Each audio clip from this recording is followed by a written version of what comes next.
information that Hesiod gives us. Listen to what he says. She has such honor from the first, and this is her province among mortals and immortals. And this is the description. Girls, whispers, and smiles, and deceptions. Sweet pleasure, and sexual love and tenderness. There you have it in 2 lines. You have smiles and deceptions. In other words, right from the very start, from our earliest sources of Greek mythology, there is a sense of ambivalence about this notion of love, of human love, of love as a gift which is irrepressible and desirable, but also at the same time a sort of negative sense to it as well. And that is why we've got the idea of love as giving rise to girls' whispers and smiles, but at the same time also their deceptions. I want to go back for just a moment, if I may, to an earlier version of Eros, or Eros, as I tend to call him in Greek.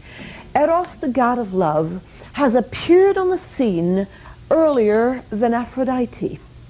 In other words, in this same work, the Theogony, but a little earlier on, say about line 120, we are told that the world is created. There's chaos.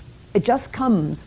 And Hesiod doesn't bother to tell us how it gets there. He simply says, there it is. So we have chaos, and we have Gaia. We have Mother Earth, chaos. We have Gaia, or Gaia, as you wish, or Mother Earth. And we have Tartaros. And we have Eros. And then we have Uranos. And we have things like Urea. And we have ocean, Okeanos. Okeanos. In other words, all of these particular items, if you notice very closely, are earth and sky, and a hole in the earth, a black hole. Urea are mountains, and this is water. But Eros. In other words, at the beginning of creation, when there was chaos and then there was something else, that something else was a series of what I want to refer to as nature deities. Nature. You have mountains, you have rivers or water, mountains, sky, and earth, and a black hole in the earth. And then you've got an oddity added, as if it were almost out of place. You've got Eros, and Eros is not really a nature deity, at least not in the sense that the others are. So if you were to ask me, what do we have in the beginning? After chaos, we have a series of nature deities, and then we have love. We have love. The concept of love was right there at the start. And this is the way Hesiod tells us about love. He describes love as Eros, most beautiful among the immortal gods. Limb weakener, who conquers the mind and sensible thought in the breasts of gods and humans. Now that's an interesting concept. Very, very different from the nature gods is love. It's a very different sense. It is identified as an immortal god, but an immortal god who weakens the limbs of people. In other words, your knees are knocking when you're anxious about what you're going to say to your beloved. And love, Eros, is seen as conquering the mind and sensible thought for gods and humans.